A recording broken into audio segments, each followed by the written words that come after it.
मुझे आशा है आप सभी अच्छे और प्रसन्न होंगे। चलिए आज हम पढ़ते हैं पाठ 2, समय का महत्व। करते हैं इस पाठ की शुरुआत। चलिए, आज रविवार है, सभी बच्चे पार्क में खेल रहे थे। तभी गौरव ने कहा, चलो हम भी ताया जी के पास चलकर कोई अच्छी सी कहानी सुनते हैं। सभी बच्चे ताया जी के पास चल दिए। नारायण दास जी के मोहल्ले के एक सज्जन व्यक्ति हैं। सभी बच्चे उन्हें प्यार से ताया जी कहते हैं। ताया जी अपने आंगन में बैठे समाचार पत्र पढ़ रहे थे। बच्चों को देखकर ताया जी बोले, अरे बच्चों कैसा है आज का दिन?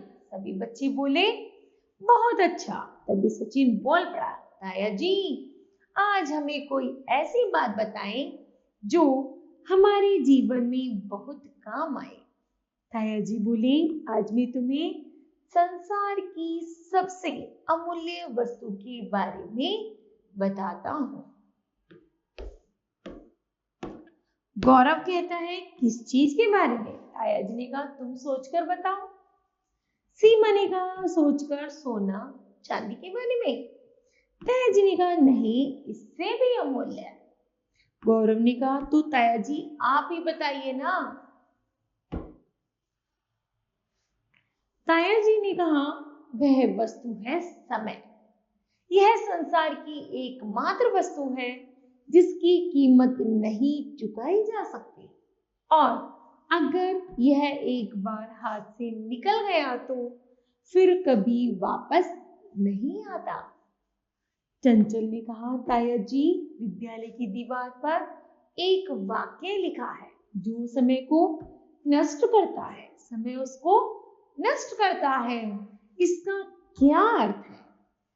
ताया जी ने कहा, इसका अर्थ है जो व्यक्ति समय का सदुपयोग नहीं करते वे अपने जीवन में पिछड़ जाते हैं, उनका जीवन नष्ट हो जाता है।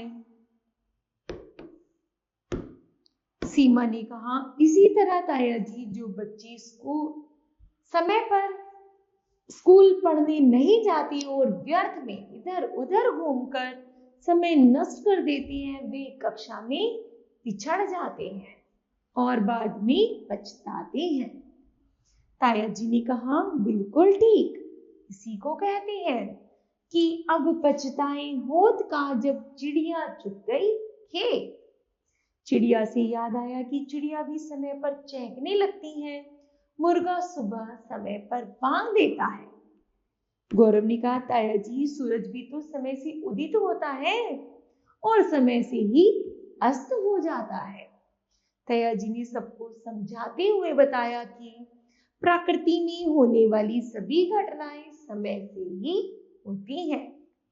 समय से ही ऋतुएं आकर अपना अपना कार्य करती हैं। ताया जी ने कहा, अच्छा, अब ऐसे महापुरुष का नाम बताओ जिनके जीवन में समय का बहुत महत्व रहा हो।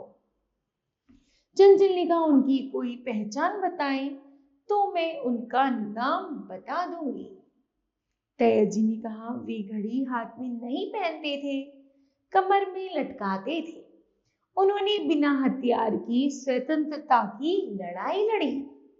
चंचल ने कहा, तब तो निश्चित ही वे महात्मा गांधी ही थे।